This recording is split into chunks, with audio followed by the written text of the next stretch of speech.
Hi, I'm Dr. Minerva Santos, and welcome to Your Health Today. My guest today is Ginny Mackles, who is a holistic psychotherapist in the area, the Hudson Valley area, who also is a Reiki master. Now, when I say Reiki, everybody hears about Reiki, and it seems like everybody and their cousin are Reiki masters. But Ginny is the real thing. She has been doing Reiki since the 1980s, when really nobody knew about Reiki. And so it's my pleasure to have her on the show to talk about Reiki. There's a lot of questions. People tend to think that it's related to traditional Chinese medicine because it sounds Oriental, but it's not. So, Jenny, thank you so much for coming on board to talk about Reiki. Thank you. First, if you could tell me, Reiki is not of Chinese origin, correct? No, it is not, but it is from Asia. Mm-hmm. It's from Japan. It originated in Japan. The creator or founder of the system is Mikao Usui, who is Japanese, and he began a pursuit on a spiritual path to discover something that would help him reach a satori, a spiritual enlightenment.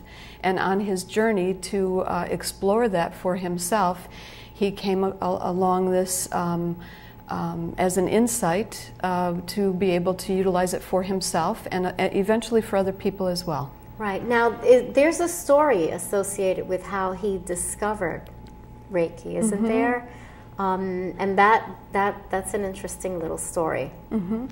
Well, there's stories that are written in books, right. and then there's a story, myths. And there are myths.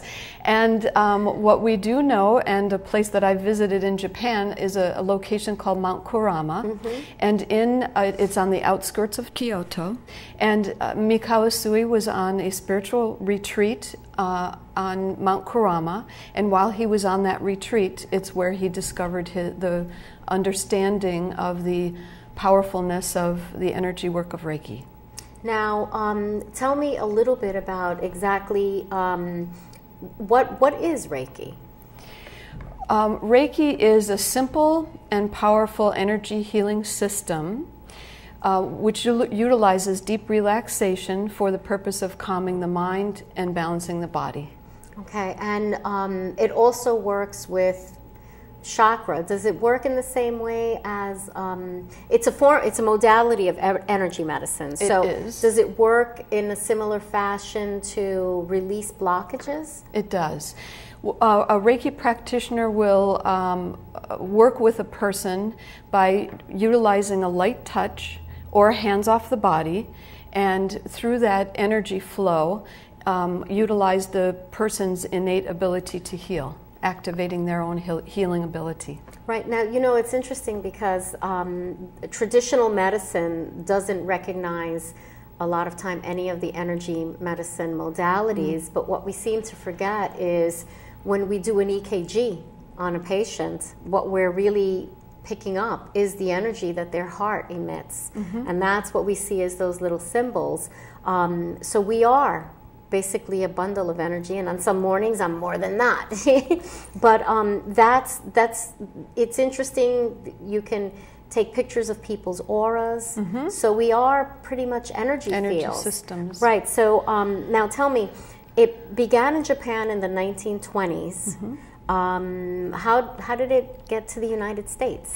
Well, Mikao Usui, again, started this as a personal practice, and then during that time when he was studying, he was a peer to many other people in that era that became quite famous for things like judo. You know, some of the different right.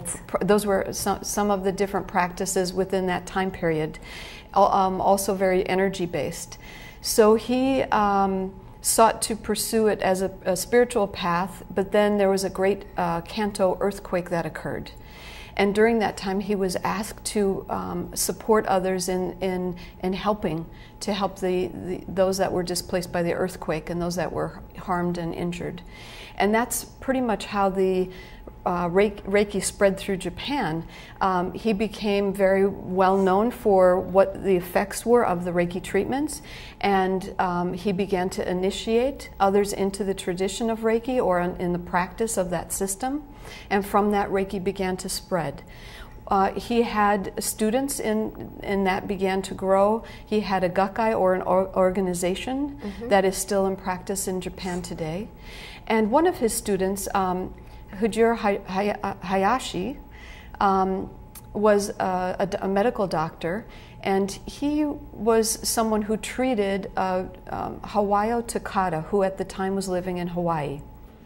She was the daughter of immigrant Japanese and visiting Japan to see her parents. And while she was there, she was very ill. And she tells the story of, which by the way wasn't that long ago. Right. She tells the story of how she was going to have the surgery in Japan, and she had an intuition to find out what else could she do other than have that surgery. And she was directed by those in the medical facility to pursue Mr. Hayashi. And she went to him and worked with him for an extended period of time, where she was treated on a multiple times, multiple daily basis. And in exchange for that, she offered her services to work with him, and he agreed to teach her. So she was one of the first women who learned Reiki.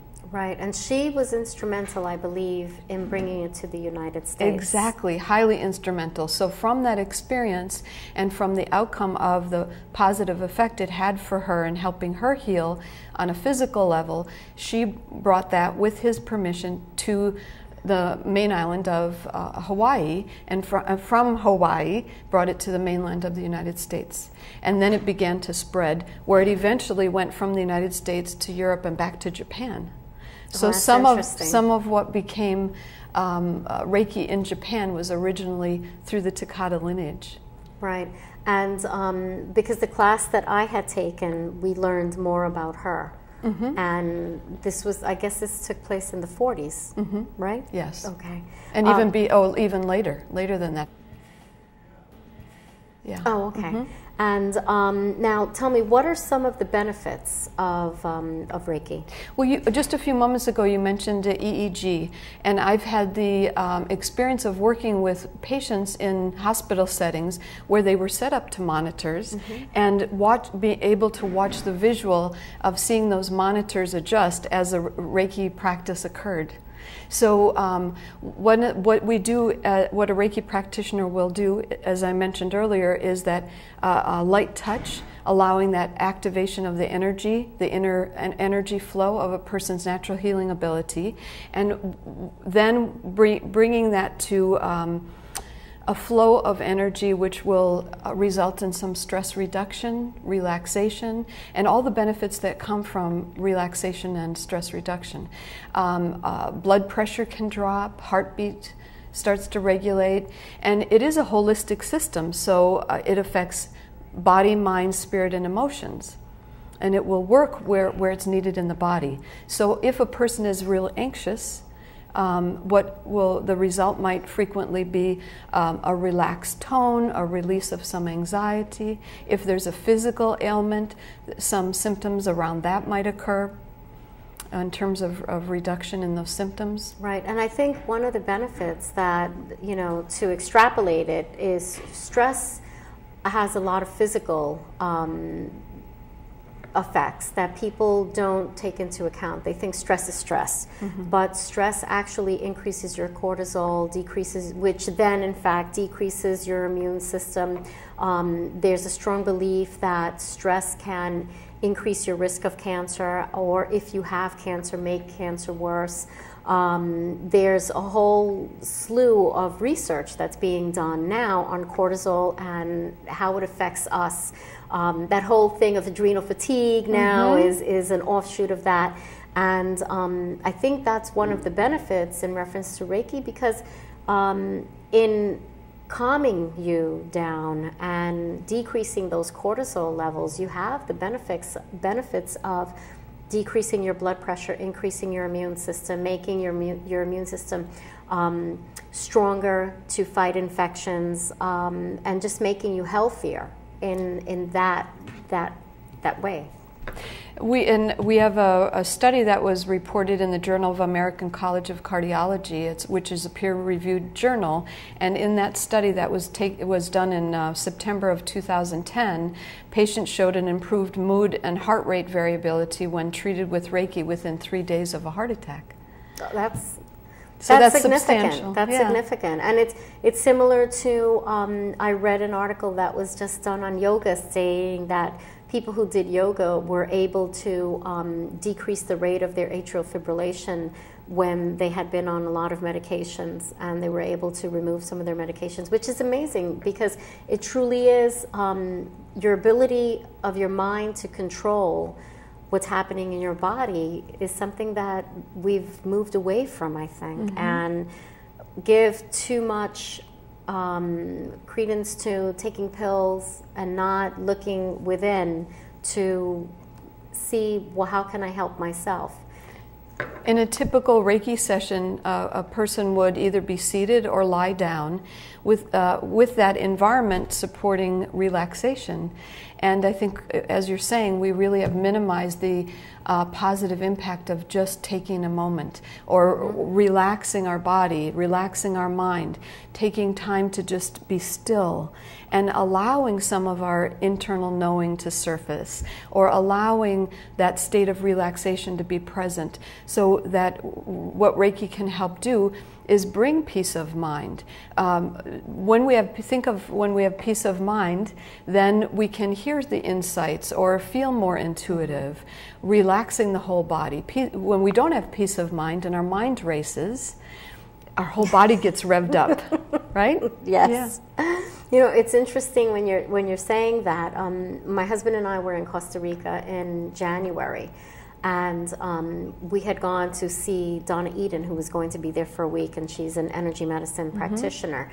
And she worked on Dennis, and we knew that he was going to undergo cardiac surgery when we got back. And while she was working on him, she was focused in his abdomen area, and she said, there's something not right.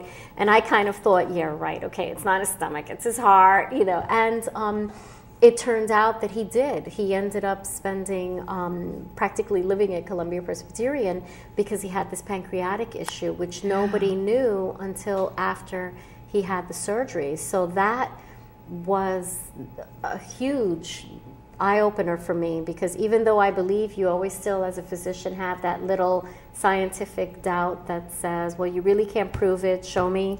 And that was just, and we didn't even realize that till after he was through the hurdles, and maybe about 2 months ago, Dennis, it came up in his mind that, do you remember what Donna said about my stomach? And we both were like, she's way off, it's my heart. And he was like, she was right.